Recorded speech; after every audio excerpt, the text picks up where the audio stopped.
You know, I get a lot of new witches especially that will ask me, how do I become a kitchen witch? Or how do I become a hedge witch or a green witch or a sea witch or whatever witch label they feel drawn to. And I think it's great that you can identify something that you're really attracted to and that you think that you would be good at.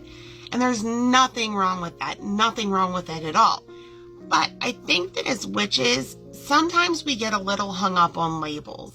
Like, I really love to mix stuff up in the kitchen, and this is me speaking, because that's a great, big, giant part of what I do, right? I'm mixing up body butters with intentions and soaps and salves and all of the things that, you know, I think that are good for healing and whatnot. And I love kitchen witchery. It's just who I am as a person. But at the same time, I don't want to put myself in a kitchen witch box, because I also love being outside and like tending a garden and playing music and talking to my flowers and pulling in energy. It's the weirdest thing. Like, I started doing spells outside, and what I do is I blow out my energy or blow my spell out into the universe. And since then, birds and squirrels and all kinds of other animals have propagated my yard.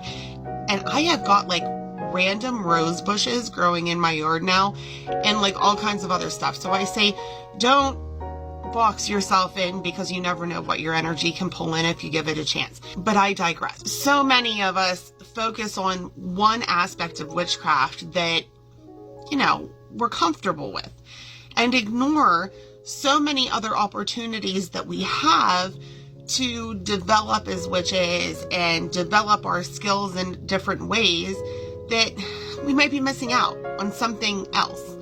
And then on top of that, it's like, how do I do it? How do I become a kitchen witch? How do I become a hedge witch? How do I become a sea witch? And honestly, there's not a great answer for those questions. My best answer for those questions is go and feel the energy of those things. Go into your kitchen and start playing with things. Feel the energy of your ingredients and, you know, the kitchen itself and what you're trying to do. And I always play music whenever I'm in the kitchen, so I feel the energy of the music, and I always make sure that my music matches the energy that I'm trying to put into whatever it is that I'm doing. Or go into the garden, feel the energy of the plants and the ground and, you know, the wind blowing through it and all of that. If you're wanting to be, you know, an ocean witch or a sea witch, and you live by, you know, the sea, go sit on the beach, feel the sand between your fingers, walk through the water, walk up and down the beach, sit there at sunset and feel the vibes.